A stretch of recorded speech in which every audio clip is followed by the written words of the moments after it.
Est-ce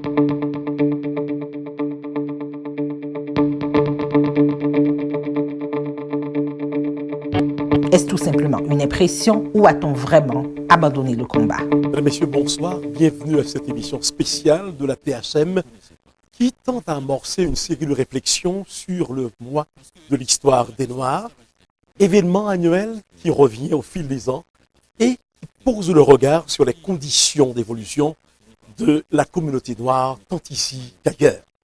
Nous savons que c'est une initiative qui a été gagnée de haute lutte, donc pour s'implanter, pour s'imposer, d'abord par des associations, combats individuels, ensuite repris par ces combats par des gouvernements eux-mêmes qui ont vu la nécessité justement de questionner un petit peu ce qui se passe autour de ces communautés. Alors, on sait qu'en 1926, il y a eu ce qu'on appelle la Negro Life Week, qui est donc l'une des premières initiatives en ce sens pour parler de la condition des Noirs.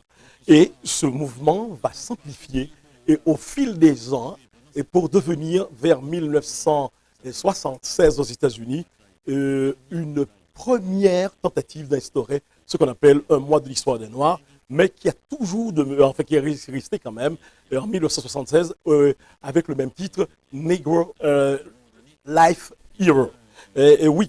Pardon. À ce moment-là, nous sommes en train d'évoluer vers quelque chose qui va durer et qui va être repris en 1987 et par le Royaume-Uni, qui va nous présenter le tout premier mois de l'histoire des Noirs. Au niveau du Canada, où nous sommes ici, où s'implante la THM, nous avons à partir de 1995 le premier mois de l'histoire des Noirs et qui va suivre d'année en année jusqu'à nous amener aujourd'hui en 2018 où nous célébrons encore une fois ce mois de l'histoire des Noirs. Donc nous avons aujourd'hui l'avantage de présenter un premier documentaire. Mais ce qui est important, c'est vous dire que nous avons 4 invités de marque. Il s'agit de M. Thierry Alexandre, qui est donc un écrivain, un romancier qui a dédié sa vie d'adulte à l'écriture. Il est poète, dramaturge, romancier surtout. Il est acteur de théâtre. Il a aussi travaillé pendant de nombreuses années comme professeur d'anglais en Corée du Sud. Militant politique et social, Thierry Alexandre s'est lancé depuis quelque temps dans la production musicale. Nous avons également avec nous M. Dieudonné Ella Oyono. M. Dieudonné Ella Oyono est économiste de formation et il est commissaire à la ville de Montréal. Au service du développement économique, il est notamment responsable de la redynamisation des zones industrielles. Depuis plus de 10 ans, il enseigne à titre de chargé de cours les principes économiques à l'École des sciences de la gestion de l'Université du Québec à Montréal. Nous avons également, comme invité de marque ce soir à cette émission spéciale dans le cadre du mois de l'histoire des Noirs, M. Balarama Holness. M. Holness est un éducateur multidisciplinaire, un professionnel de la recherche, un entrepreneur social. Il est un ex-candidat à la mairie de Montréal-Nord. Il défend la promotion de l'éducation, la santé et des politiques économiques inclusives et des solutions de transport respectueuses de l'environnement. Il a récemment entamé une poursuite civile contre Projet Montréal et l'ensemble des partis politiques qu'il accuse de racisme systémique. M. Holness est aussi étudiant en droit à l'université McGill. Nous avons enfin nul autre que M. Franz Benjamin, M. Benjamin que vous connaissez très bien, qui en est à son 3e mandat en tant que conseiller municipal de la ville de Montréal pour le quartier Villeray-Saint-Michel, Parc Extension. En 2014, il devient le premier noir à la tête du conseil municipal de la ville. M. Benjamin est aussi un poète et a plusieurs recueils à son actif, comme Temps la pluie et Lettres d'automne. Il est aussi le vice-président des fonds 1804 pour la persévérance scolaire. Alors, comme annoncé tantôt, nous allons partir avec Point Sensible, qui est donc la porte d'entrée de cette émission spéciale.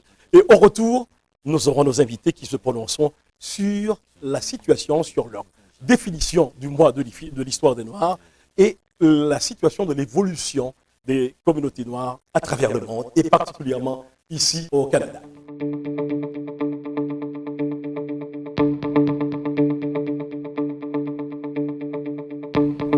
Incontestablement, l'histoire des Noirs est synonyme de combat. Que ce soit face aux éléments dans l'Afrique natale, la survie pendant l'esclavage en Amérique, la guerre de l'indépendance de Saint-Domingue ou la lutte pour les droits civiques aux États-Unis, le peuple noir est presque en constante réaction au système établi plutôt qu'une existence pleinement vécue. Est-ce tout simplement une impression ou a-t-on vraiment abandonné le combat? Tu me prends tout pour le sou. Toujours faudrait dire merci à genoux. Tu m'auras plus. C'est fini les colonies, fini le temps du mépris. Ça va changer un jour. Le combat n'est pas différent, mais nous devons faire la lutte différemment. Parce que nous avons certains avancements avant. Nous devons aller déposer des fax pour mobiliser les gens. Nous devons aller porte à porte pour informer les gens. Mais c'est différent maintenant. La dimension est différente. Quand il y a eu mort d'homme, nous devons mobiliser les gens, mort d'homme par les policiers, nous devons mobiliser les gens différemment. Nous devons faire des choses différemment. Mais maintenant, on est capable d'agir plus vite et ensuite peut-être avoir un plus meilleur résultat comme tel. Mais comme vous savez, il n'y a pas grand-chose qui est changé. Parce que quand il y a eu mort d'homme, même aujourd'hui, on a des difficultés pour avoir la vérité, pour savoir qu'est-ce qui se passe, particulièrement dans le cas de la communauté noire. Autrement dit, il y a eu des changements, mais nous devons regarder comment nous pouvons mobiliser notre communauté, sensibiliser notre communauté pour répondre à cette problématique aujourd'hui. Notre communauté, ce n'est pas une communauté qui est favorisée dans la société. Nous avons beaucoup plus de difficultés à avancer que les autres. Il y a des gens qui demandent de comparer la communauté noire avec d'autres communautés. Nous ne pouvons pas faire ça parce que notre histoire est différente, notre combat est différent, notre lutte est différente. Nous devons regarder notre situation comme il est. Nous sommes des gens qui sont défavorisés. Nous sommes des gens qui étaient durant plusieurs siècles discriminés. Nous sommes des gens qui étaient transplantés, dit-on, d'Afrique et ici. Nous sommes des gens qui étaient battus et considérés comme des animaux. Ensuite, ça a un certain effet sur notre situation comme membres de la communauté.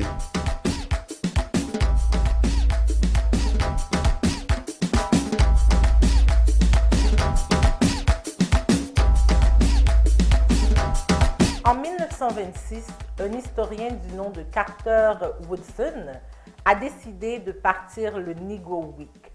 C'était l'occasion pour lui de conscientiser les Afro-Américains sur leur histoire et leur héritage. Pourquoi avait-il choisi une semaine au mois de février? Tout simplement parce que ça coïncidait avec l'anniversaire de Abraham Lincoln le 12 et celui de Frédéric Douglass le 14. Alors, de cette initiative, aujourd'hui, on connaît le mois de l'histoire des Noirs qui a lieu en février. Depuis au début, j'étais impliqué, je suis toujours impliqué. La Ligue fait des activités pour dit-on, sensibiliser les gens pour cela, comme dit-on, cette fête des Noirs qui est en février. J'ai oublié la date de notre implication, mais nous sommes impliqués tout au long des mois de février sous la communauté noire. Premièrement, en 1969, il a eu des bagarres à Concordia, qui est maintenant l'Université de Concordia. Et ensuite, il n'a pas eu de représentation pour les gens de la communauté noire. Les gens ont eu beaucoup de difficultés et de discriminations. Et pour ça, la Ligue était créée pour aider les gens, particulièrement la communauté noire, pour avoir des représentations à tout niveau comme tel. Et c'est là ça commence. À cette époque-là, c'était Saint George University, là. Université, c'est Concordia maintenant. Et ensuite, c'est comme ça commence, là. Nous étions impliqués dans la libération, demander la libération de Nelson Mandela, tous les cas politiques et sociaux, nous étions impliqués pour essayer d'avoir des changements comme tel. Et c'est dans cet esprit que la Ligue était formée et nous continuons dans cette même veine pour essayer d'avoir une meilleure représentation pour notre communauté. Il est vrai que certains acquis ont été obtenus à travers les siècles, mais plusieurs croient que beaucoup d'entre nous se contentent aujourd'hui du statu quo, hésitant à s'engager vers un changement réel et permanent. Je pense qu'il y a beaucoup de choses qu'on peut faire, le gouvernement, mais le gouvernement ne peut pas tout changer. Il faut changer la mentalité des gens également pour accepter certaines vérités dans la société. Et s'il y a des discriminations systémiques, on ne peut pas changer cette discrimination si nous ne pouvons pas changer notre façon à faire des choses. Il y a des discriminations systémiques, mais les gens qui sont responsables pour engager les gens dans le service public, ce sont des mêmes personnes qui ont la responsabilité. Comment on peut changer cette manière à faire et donner cette diversité à la société si nous ne changeons pas ce que nous faisons, la façon que nous faisons? Mais nous avons eu des difficultés quand nous faisons des manifestations contre la discrimination. Vous savez, dans les 80-83, c'était difficile pour avoir des gens particulièrement haïtiens pour travailler dans l'industrie des taxis comme tel. Nous devons lutter pour ça. Parce qu'il y a des gens ouvertement qui vont dire que j'aimerais avoir un taxi, mais je ne veux pas les noirs. À cette époque, c'était pénible et difficile pour nous pour faire cette lutte-là. Mais maintenant, vous voyez, il y a un grand changement. Quand nous faisons des manifester dans la rue, quand nous manifestons dans la rue, les gens vont dire pourquoi pas envoyer ces gens-là chez eux. Il y a des gens qui ne connaissent même pas l'histoire de la communauté noire pour savoir que nous étions là depuis très longtemps et nous avons eu des esclaves ici, des esclaves noirs, et pas seulement ici, partout au Canada. Et nous avons contribué et bâti ce pays-là. Et nous avons les droits d'être ici. Nous avons des droits d'être respectés également. Du temps, université de McGill et différentes universités, les gens étaient plus engagés comme tels. Et maintenant, les gens laissent faire comme tel. S'il y a quelque chose, ils vont mobiliser pour les faire, mais ils ne sont pas couramment impliqués dans l'action pour avoir des changements. On doit regarder également comment nous pouvons continuer la lutte si maintenant on peut dire que beaucoup de gens de notre communauté ne sont pas impliqués pour avoir des changements. Et les jeunes vont suivre cette même direction-là. Autrement dit, on doit travailler avec ce que nous avons et mobiliser les gens comme nous pouvons pour réaliser l'importance de cette combat pour améliorer la situation de notre communauté. Et c'est pour cette raison, ce que j'ai fait, c'est essayer à voir comment on peut donner le pouvoir aux autres pour faire les relèves comme tel. Il y a 10 ans, plus que 10 ans, que j'ai dit, je vais laisser cette position, j'avais laissé, je dois retourner comme tel. Et ça, c'est un problème pour moi, pour comprendre. Et ensuite, quand les gens viennent, ils ne comprennent pas comment travailler pour avoir cette façon à mobiliser les gens. Il y a des gens qui pensent différemment. Ce n'est pas dans notre culture comme telle. Et ça fait cette tâche-là pour avoir des relèves un peu plus difficiles. On a certaines responsabilités, et voilà, c'est la même chose que j'ai pour dire, que nous essayons, moi particulièrement, pour voir comment on peut avoir des gens pour apporter des changements. Mais il y a des gens qui ne comprennent même pas qu'il faut faire des sacrifices dans cette situation-là. Et aussi, il y a des informations, les gens donnent sur la communauté qui ne sont pas correctes.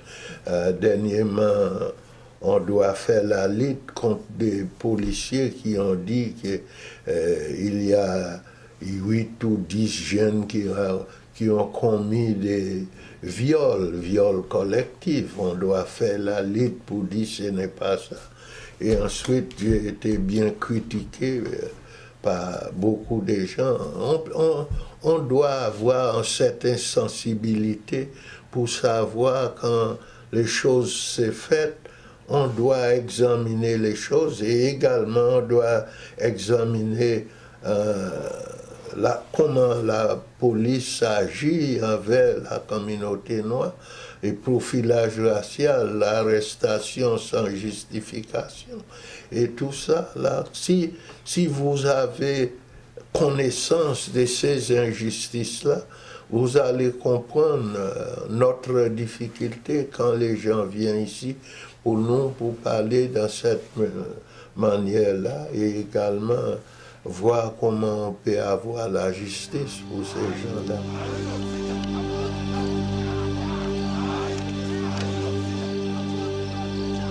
On a un problème là, mais nous devons également regarder la capacité des gens pour changer les choses comme telles.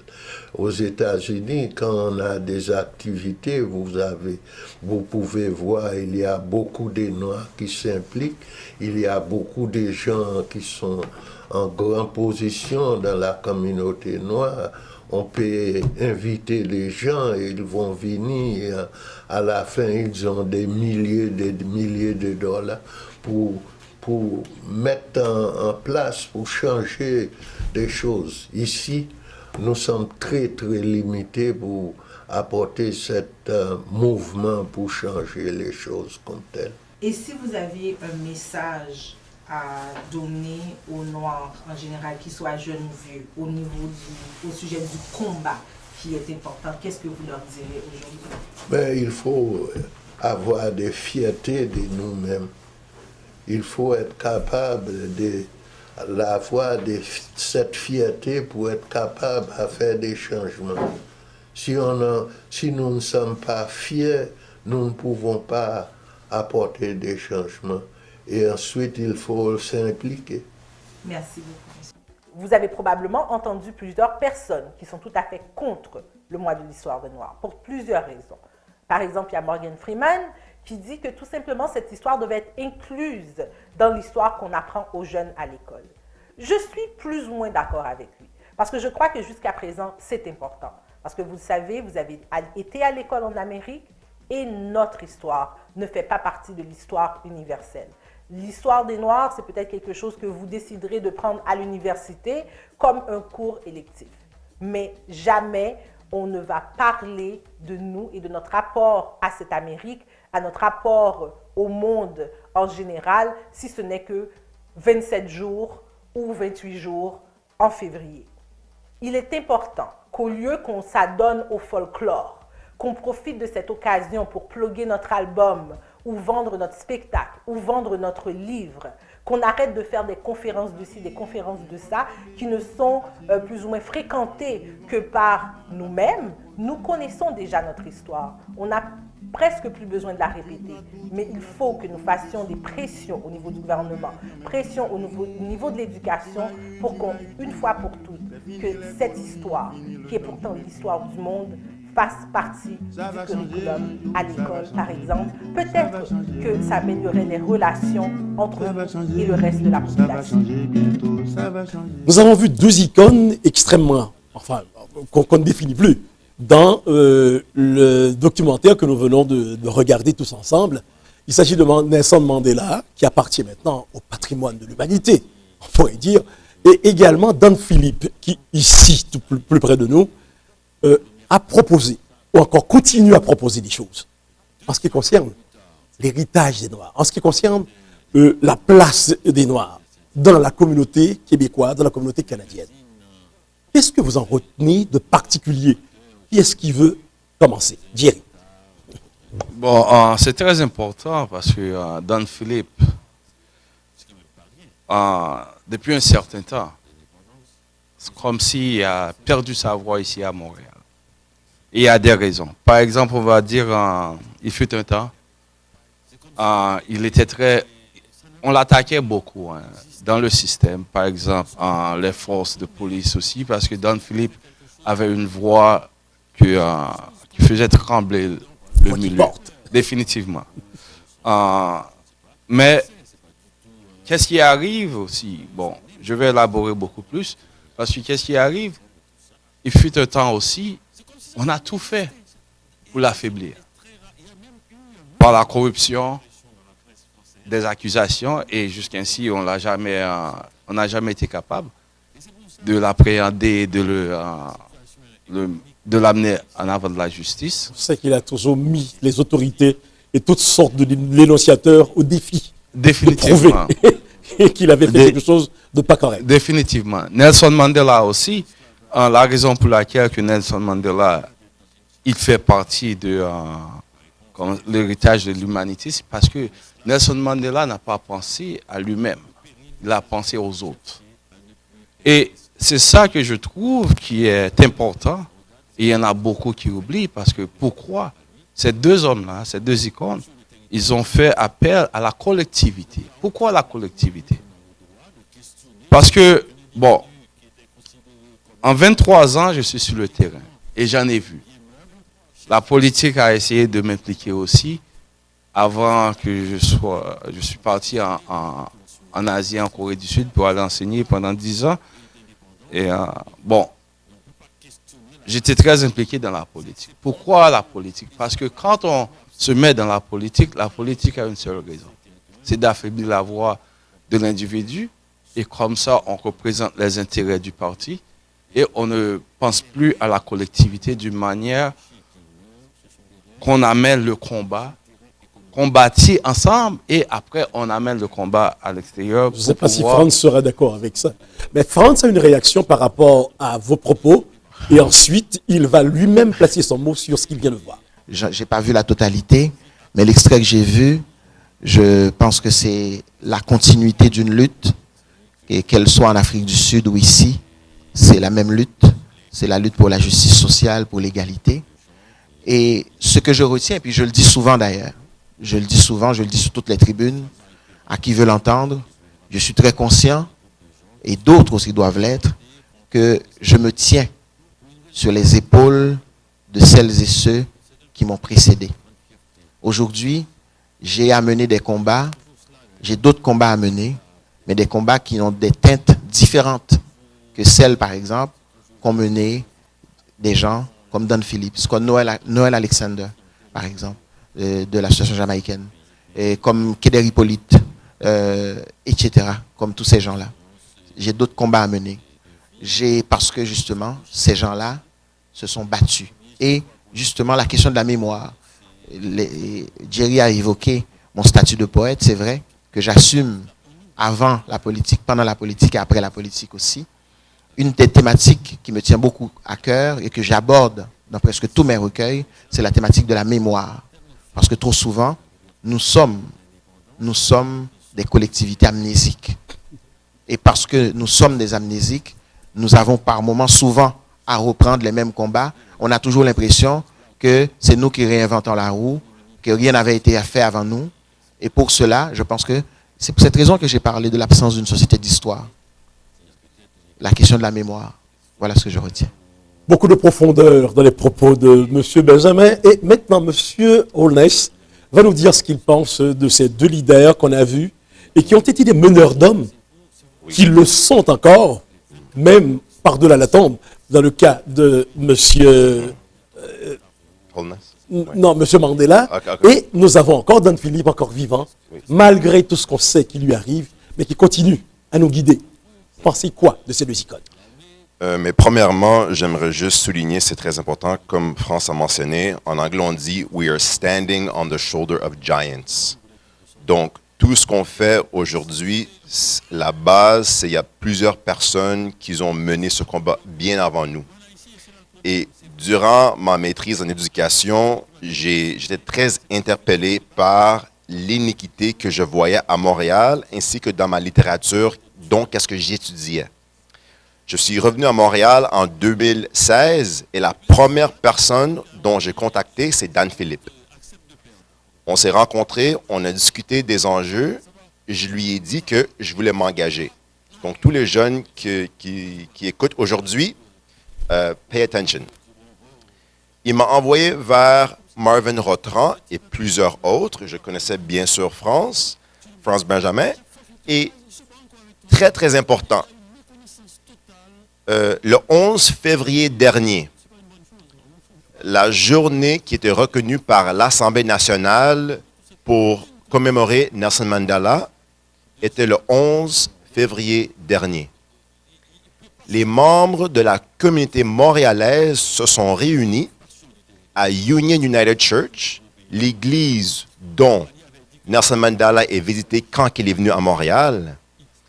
Et France était là, il y a des professeurs de McGill qui étaient là, Marvin Rotran était là, il y avait une centaine de personnes. Et on discutait du racisme systémique, de la discrimination et des solutions. Ça, c'était le 11 février. Une semaine plus tard, la ville de Montréal, soutenue par France Benjamin et autres, ont dit que Montréal va reconnaître le 11 février comme la journée Nelson Mandela. Donc, on peut voir que la collectivité peut faire une différence. Et de plus, la preuve que ça fait une différence, Montréal était une semaine en retard. Il a fallu avoir des gens de la communauté soutenus par nos élus. Et là, il y a eu une vague d'équité. Et on a dit qu'il faut commémorer cette journée de Nelson Mandela. Et la ville l'a faite. Le 18, ils étaient une semaine en retard, mais ça vous montre à quel point c'est quoi qui les a poussés. C'est le peuple, soutenu par les élus. Donc, les jeunes qui écoutent, ça fait très peu longtemps, pas en 98 que je suis rentré, mais on peut faire une différence. Et la preuve, c'est que Montréal a reconnu la journée de Nelson Mandela par la collectivité soutenue par nos élus. Alors, Monsieur Oyono, qu'est-ce que vous retenez de ce documentaire qui met en scène deux figures de pros de l'histoire mondiale? Ici à Montréal, Parce que Don Philippe n'est pas connu qu'ici. Le Canada entier connaît Don Philippe. D'autres personnes qui ont visité le Canada connaissent les luttes de Don Philippe, à côté de Mandela. En fait, ce que j'aimerais souligner d'abord, c'est que hier à l'Assemblée nationale, il y a eu une motion appuyée par l'ensemble des députés qui rendait hommage à Dan Philippe puis à d'autres et qui va remettre le 28 février prochain la médaille de l'Assemblée nationale à Dan Philippe pour sa contribution à l'évolution de la société québécoise. Quand je fais le parallèle entre ce qu'on voit en Afrique du Sud et ce qu'on voit ici, la première chose que j'aimerais dire, c'est que au-delà du personnage de Nelson Mandela qu'on reconnaît, qui est passé par un chemin absolument incroyable, il a pu faire tout ce qu'il a fait parce qu'il avait avec lui des gens qui croyaient à cette lutte-là et que ça a pris le nombre d'années que ça a pris. Ils sont arrivés à l'objectif ultime qui était de dire nous sommes dans un pays où nos droits, nos libertés ne sont pas respectés. Il est arrivé au pouvoir, il a fait des choses extraordinaires. Quand je fais le parallèle avec ce que j'observe ici, c'est que même si les combats sont différents, les époques sont différentes, il y a encore cette lutte à mener. Mais malheureusement, ce qui est ressorti dans le reportage, c'est que on n'arrive pas à mobiliser les communautés noires. On a de plus en plus de difficultés. C'est comme s'il y avait une sorte d'autosuffisance des gens qui sont là, qui se contentent du statu quo. Donc, je pense qu'il y a un appel à passer à l'action et à dire c'est une lutte qui nous concerne tous. Particulièrement les gens qui occupent des positions qui peuvent faire une différence. Parce que oui, j'enseigne à l'université, je fais des choses, mais individuellement, je ne peux pas faire beaucoup de choses. Alors moi, ce qui m'interpelle, c'est de dire, soyons dans des institutions qui peuvent faire la différence, la réelle différence. Ne nous contentons pas juste de dire les autres vont le faire à notre place. La discrimination, le racisme, oui, ils sont là, c'est des enjeux importants, c'est des choses sur lesquelles on peut apporter des solutions, mais c'est encore mieux si on fait partie des gens qui vont changer réellement.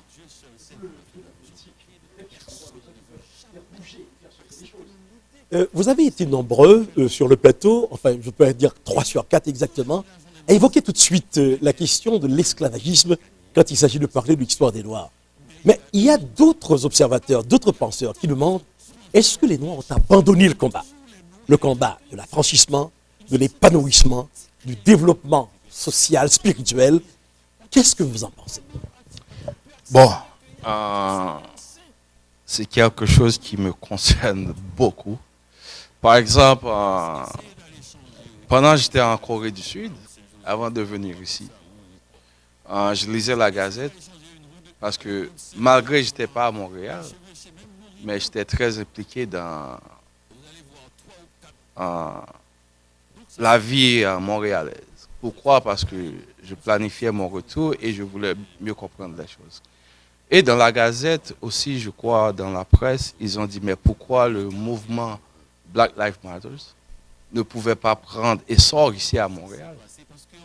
Et je me questionnais, parce que j'ai écrit une pièce de théâtre concernant cette situation-là. Mais arrivant ici, j'étais incapable de vraiment faire entendre ma voix. Et la raison pour laquelle, c'est justement parce qu'il y en a beaucoup qui voient maintenant la collectivité. Je comprends parce qu'il fut un temps, on pensait que la collectivité affaiblissait les gens qui avaient la capacité d'aller vers l'avant et ils étaient incapables à cause des intérêts personnels de laisser passer les autres à ce que, ceux qui étaient capables de mener le combat pour pouvoir aller vers l'avant pour atteindre leur but. Et leur but, c'était d'aider la communauté. Bon, j'ai réalisé dans les 10 dernières années, après mon départ, que les choses ont beaucoup changé. À Union United Church, Reverend Gray n'est plus là, qui était un activiste très actif sur le terrain, il n'était plus là. Seul, on est faible, mais ensemble, on est fort. Mais qui va amener le combat s'il n'y a personne qui pense exactement à la collectivité pour faire des choses? Parce que, moi, je dis rien, je reste dans mon coin, mais on va dire que ça fait 16 mois que je suis revenu à Montréal. C'est la première fois qu'on m'a donné le micro pour parler de quelque chose. Tandis que ça fait 23 ans que je suis ici comme activiste. Et j'ai même la parenté sur le terrain qui travaille. Mais pourquoi? isoler ceux qui étaient là, qui se sont battus, qui ont eu l'expérience. Et Don Philippe aussi, il a mentionné ça. Une réaction et un point de vue sur la question du combat. Je vais être 1 minute ou 2, pas 10, pour vous rencontrer ma vie. Oui. Aujourd'hui, soyons francs. Soyons francs. J'ai dit à monsieur, qu'est-ce que tu penses du consultation publique sur le racisme systémique? Je veux amener ça à l'hôtel de ville. Sa réponse? Bullshit. Donc là, j'ai entendu une anecdote de 10 minutes pour parler de la collectivité. Il y a un jeune comme moi, disons, je ne suis pas trop jeune, innocent, je rentre dans un système avec un air frais, pas 23 ans, peut-être 23 mois, j'apporte quelque chose et c'est écrasé. La clé, c'est que je vous dis, l'histoire est pertinente pour la question, c'est qu'on amène une consultation publique sur le racisme systémique à l'hôtel de ville. Niveau 1, c'est fait. Niveau 2, c'est 15 000 signatures. On force la ville de Montréal et l'administration Plante d'avoir une consultation publique sur le racisme systémique. Sur CBC Radio, il y a quelques jours, on lui a demandé « Est-ce que le racisme systémique existe ?» Elle n'a pas pu répondre directement. France, il y a un mot qui a dit durant sa première dialogue, « reconnaissance ». On ne peut même pas reconnaître qu'il y a une problématique. Donc, nous, on avance vers ça. Je finis en disant ça, la seule façon ça va être un succès, c'est si la collectivité rentre. Parce qu'il faut 15 000 personnes. France. J'aimerais préciser tout de suite, puisque la question c'est sur le combat. Le combat des Noirs n'a pas besoin de personnes fatiguées, ni de retraités, ni de déprimés. Si vous êtes déprimé, si vous êtes retraité, si vous êtes fatigué, prenez un lit, reposez-vous. Ce que je tiens à dire aujourd'hui, personne, aucun membre de la communauté noire ne peut prendre le monopole du combat des Noirs. Ce combat-là va avancer. Parce que c'est une expérience historique que nous vivons. Comme la vie de toute autre collectivité. Balarama, je le dis publiquement, non, la consultation est nécessaire. Et ce ne sera pas écrasé. Parce qu'au mois de mars prochain, on n'a pas pu le faire ce mois-ci, au mois de mars prochain, je vais arriver avec une motion pour forcer le Conseil à tenir une consultation publique. Absolument. Aujourd'hui, ce qu'il faut se dire, si Martin Luther King a été découragé de marcher à Selma, si Nelson Mandela à Robben Island était fatigué de casser la pierre et de dire, écoutez, je démissionne, nous rendons grâce à l'apartheid, on n'aurait pas eu Nelson Mandela, on n'aurait pas pu célébrer Martin Luther King. Il est plus que jamais nécessaire de se dire que notre combat a besoin de personnes qui veulent encore, de gens qui ont encore le goût de se battre, pas de personnes qui démissionnent. Pour moi, c'est important. Enfin, du débat qui devient de plus en plus intéressant à ce que nous voyons là. J'aime plutôt ajouter plutôt que rectifier. Un mot qui me semble important quand on parle de combat, c'est la solidarité. Quand le gouvernement du Québec a lancé la fameuse idée de consultation sur le racisme et la discrimination systémique, pour avoir travaillé une douzaine d'années au gouvernement du Québec et avoir vu beaucoup de consultations, des rapports qui sont tablettés, ma première réaction personnelle était de dire, pas une autre consultation, parce que ça va être exactement la même chose. On va avoir un beau rapport qui va être classé quelque part. Par contre, j'ai vu les gens de la communauté africaine subsaharienne qui se sont levés, qui ont dit c'est pas normal qu'on fasse une autre consultation sans que nous soyons là. Et par solidarité, je les ai appuyés, même si personnellement j'étais contre. Autrement dit, le combat continue, mais on ne peut pas le faire tout seul. Ce n'est pas un combat individuel, c'est un combat collectif et il faut une sorte de solidarité. C'est-à-dire, même si personnellement, ce n'est pas l'idée qu'on aurait eue, qu'on aimerait, mais parce que collectivement, la majorité pense que c'est ce qu'il faut faire, il faut qu'on soit solidaire.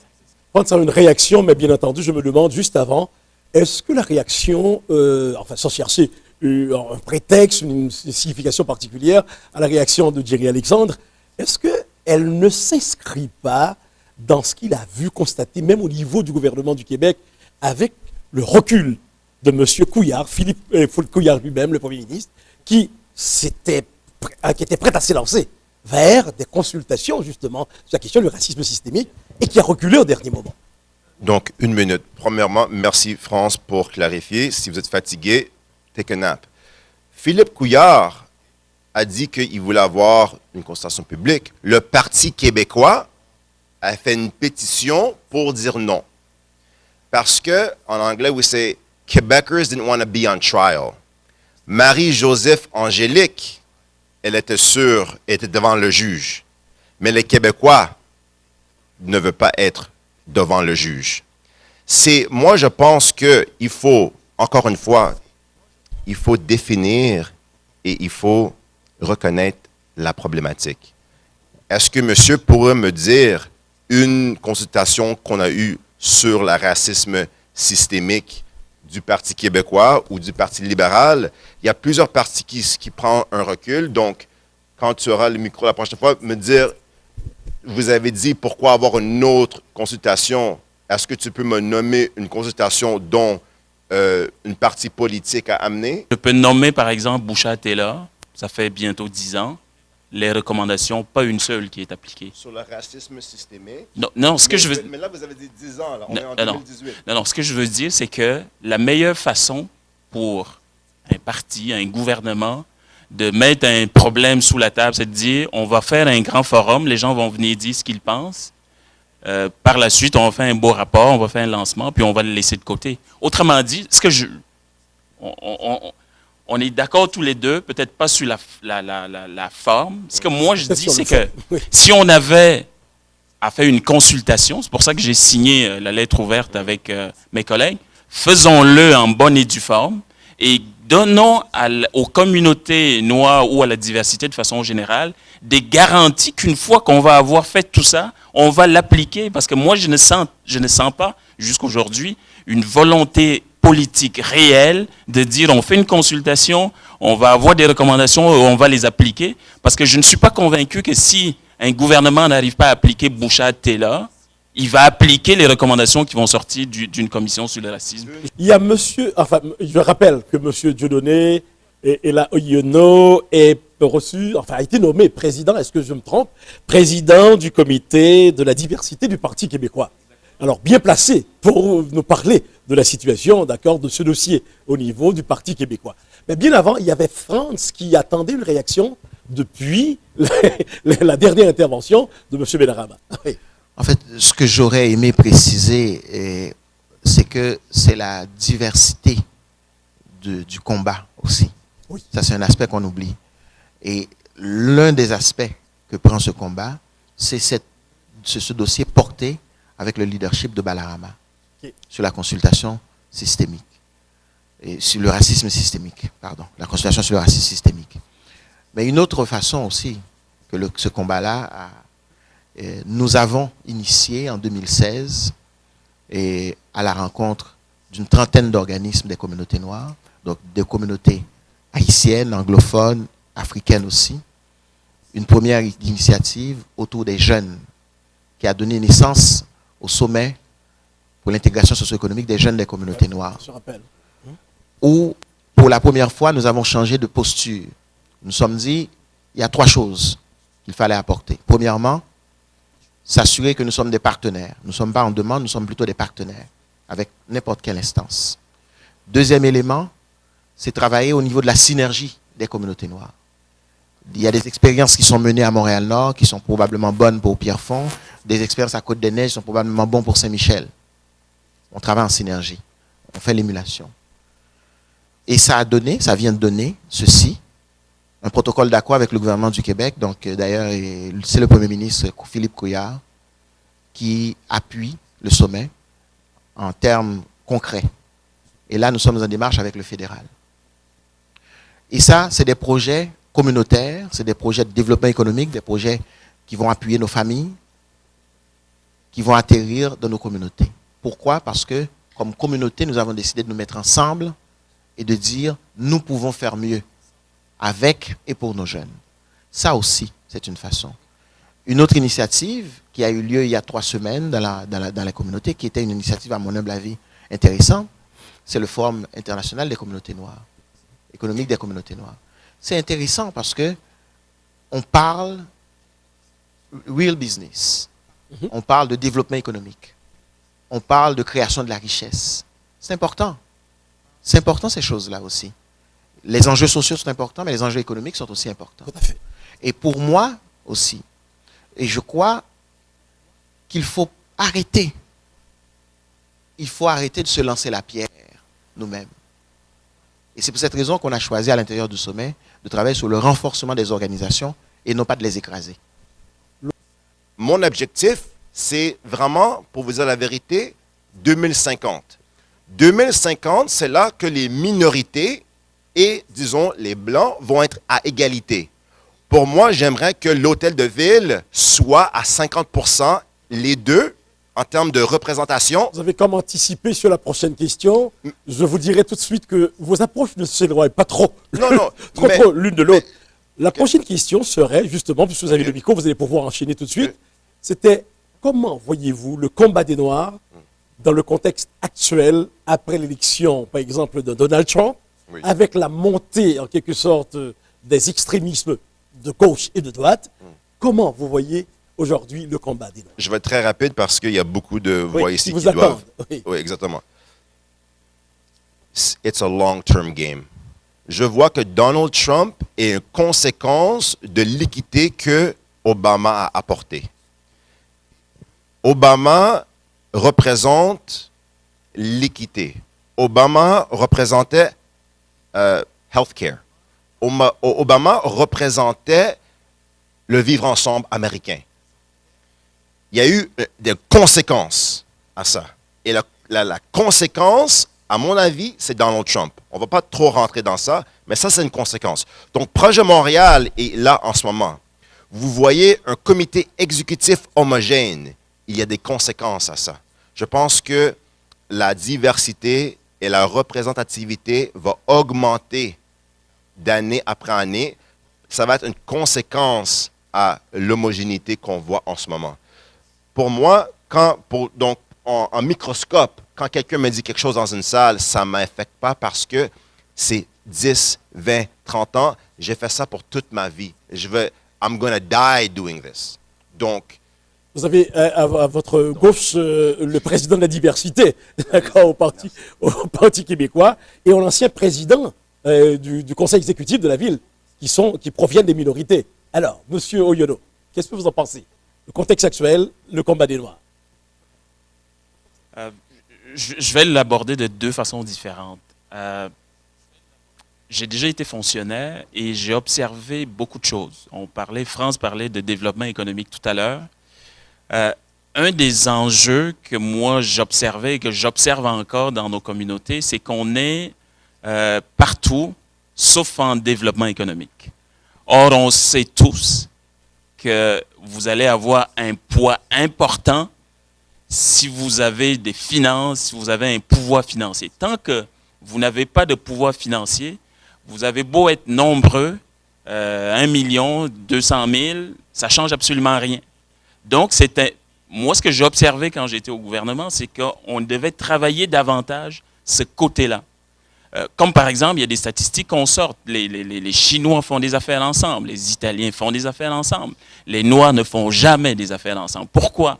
Alors, si on veut que des entrepreneurs noirs s'élèvent, deviennent le Québec Inc. de demain, il faut encourager nos concitoyens, nos frères, nos sœurs qui se lancent en entreprise et qui vendent des services dont on a besoin. Alors nous, on a lancé une initiative qui s'appelle Afrique-Canada Opportunité en disant, ça fait longtemps qu'on est dans une approche où on demande tout le temps qu'est-ce que le gouvernement peut faire pour nous, qu'est-ce que la ville peut faire pour nous. Est-ce qu'on peut aussi se poser la question, qu'est-ce qu'on peut faire pour nous-mêmes? Donc cette initiative-là, ou ce genre d'initiative-là, il y a d'autres dont France parlait, je pense qu'elles sont importantes.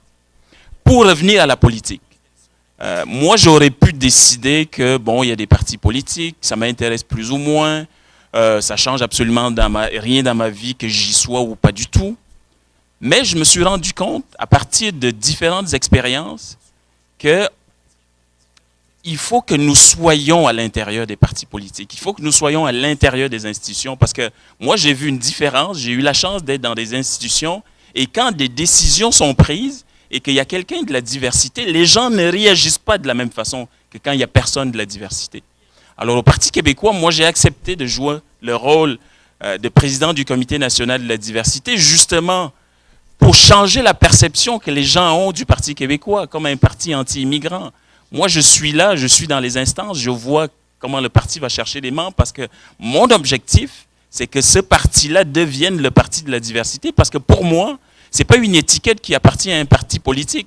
C'est le parti qui va poser des gestes concrets qui vont changer la vie de la diversité, pour moi, qui va être le parti de la diversité. Et c'est le combat que je mène et que je compte mener à l'intérieur de ce parti-là, poser des actions concrètes pour changer la vie réelle des gens de la diversité. Le terme combat est très intéressant. Avant de passer le micro à Jerry, je ne sais pas qui est-ce qui voudrait d'abord sauter sur cette question Facebook.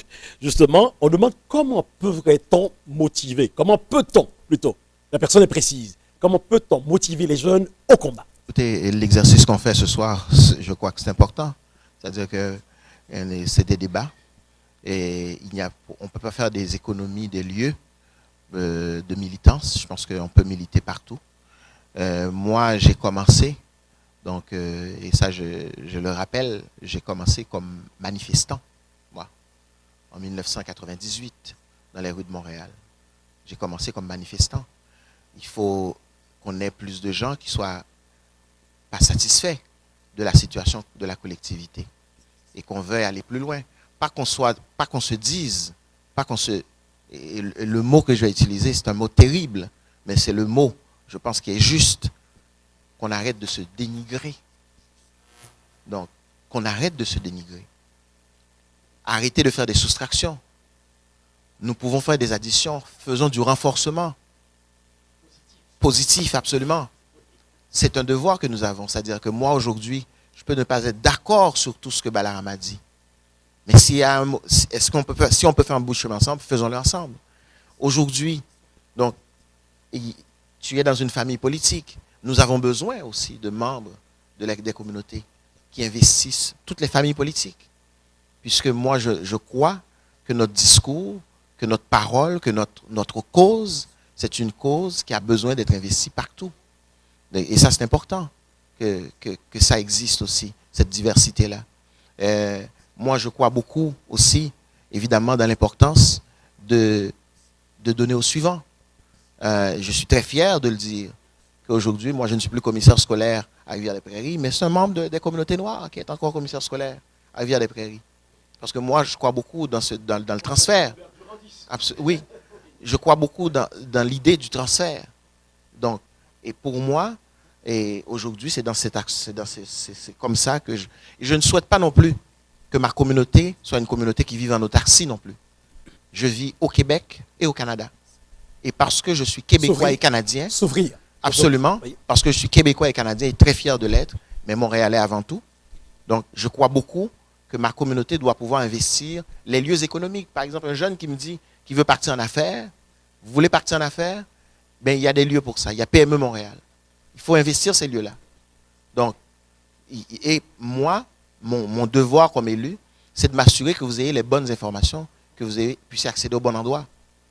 Donc, trop souvent, des fois, les gens, moi, je l'ai vécu, que ce soit comme commissaire scolaire ou comme conseiller municipal, il y a des gens qui viennent nous voir en pensant qu'on va régler tous leurs problèmes. On ne peut pas régler tous les problèmes. Non, ce n'est pas le rôle d'un élu. Aucun élu ne peut le faire. Et moi, je le dis aussi, je le rappelle souvent, lorsque nous sommes des élus appartenant à des groupes minoritaires, que ce soit à n'importe quel palier, municipal, scolaire, provincial ou fédéral, nous représentons avant tout notre territoire. Moi, je suis avant tout l'élu des gens de Saint-Michel. C'est une diversité. Absolument. Il y a une population, ces gens-là, c'est eux qui m'ont donné mandat pour les représenter. Mais parce que j'appartiens à un groupe minoritaire, bien sûr, je suis élu d'origine haïtienne, membre des communautés noires, j'ai cette sensibilité-là que je porte aussi. Donc, contrairement par exemple à d'autres collègues qui sont de la majorité, qui ne représentent que les élus, que les gens de leur circonscription, moi, je représente, que je le veuille ou non, quelque part, quelques 200 000 personnes de la région de Montréal. Donc, et ça, c'est une charge de plus. Et les gens doivent être conscients de ça aussi, lorsqu'ils s'adressent à des personnes comme Emmanuel Dubourg au fédéral, par exemple, comme moi, ou du moins, ou encore d'autres élus, Nathalie Pierre-Antoine, etc. Il faut que les gens doivent être conscients que notre fardeau, notre charge de travail, elle est double. Et sinon plus que ça. Tout à fait. Et il y a un terme extrêmement intéressant que vous aviez évoqué, c'est le terme partout. Monsieur Yono pourrait nous en dire plus parce que nous avons une frange, certaines franges de la jeunesse africaine, justement, qui pratique ce que monsieur Benjamin vient de dire là. Cette autolapidation, cette tendance au déni, au dénigrement surtout, d'accord, de l'autre, dans le but de le déstabiliser, de le détruire même. Qu'est-ce que vous en pensez? Est-ce que ça fait partie de cette nouvelle approche du combat des Noirs un peu partout? Personnellement, moi, j'y crois pas. Je pense honnêtement que il y a certaines communautés que je connais personnellement que quand un arrive quelque part, quand tu reviens un an plus tard, ils sont 50. Oui. Donc, c'est plutôt cette approche-là qu'on devrait adopter.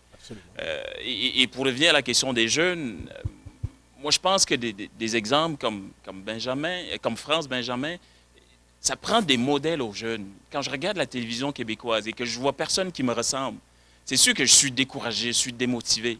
Donc, plus il va y en avoir des France, puis il va y en avoir des gens qui se lancent en politique, qui font toutes sortes de choses, et que ces modèles-là vont être connus, vont être vus par les jeunes, ça va les inspirer, ça va les motiver.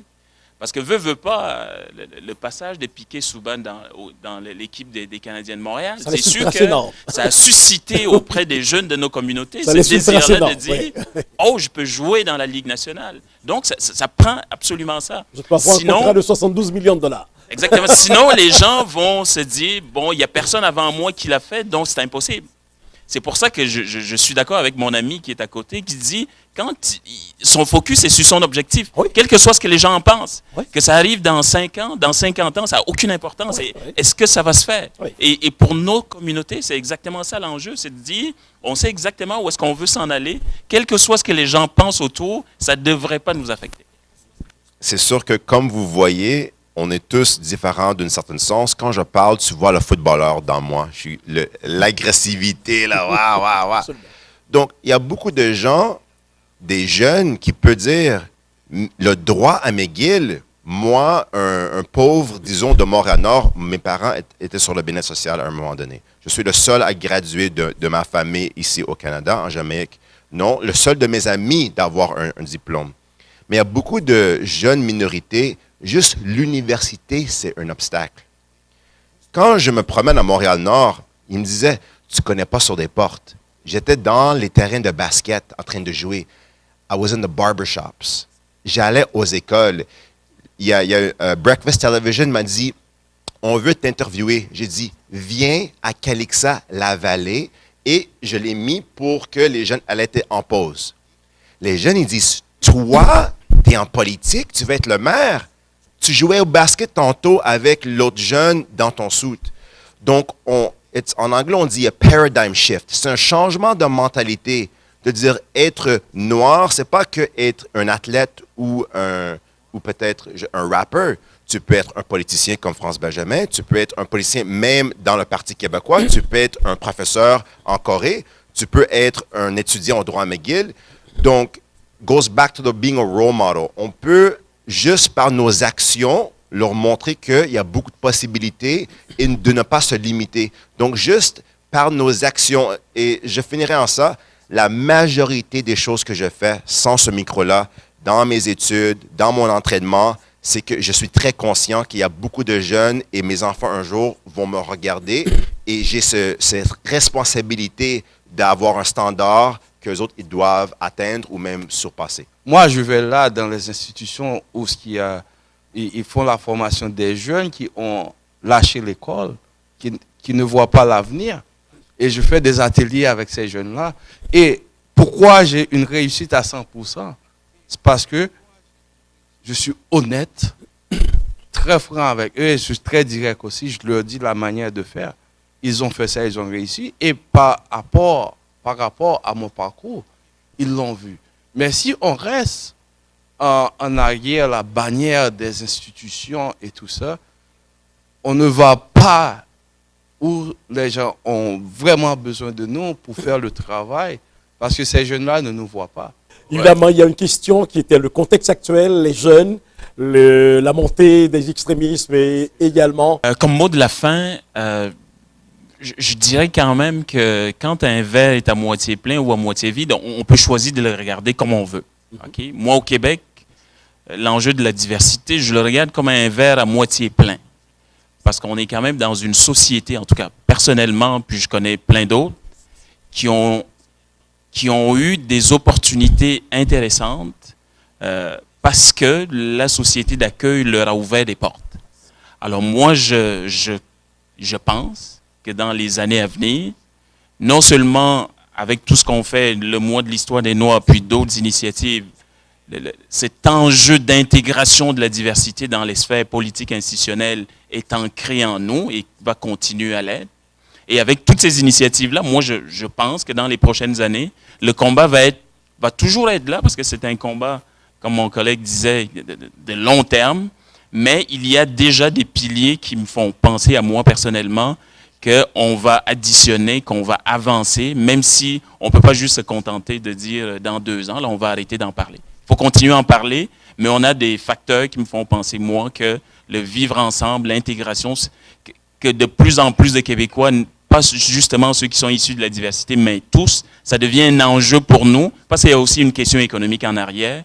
Et quand on parle d'économie, il se dit que si on ne fait pas ce qu'il faut faire, le marché va nous rappeler à l'ordre. Dernier mot rapidement, quelques secondes. Oui. Juste les jeunes, si vous écoutez, vous avez des objectifs, que ce soit la politique ou que ce soit l'écriture, le théâtre, le cinéma.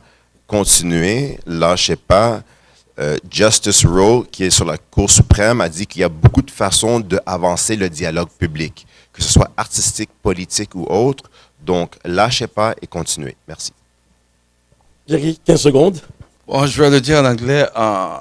Don't be afraid to fail. Ne soyez jamais, n'ayez jamais peur de faire échec dans la vie.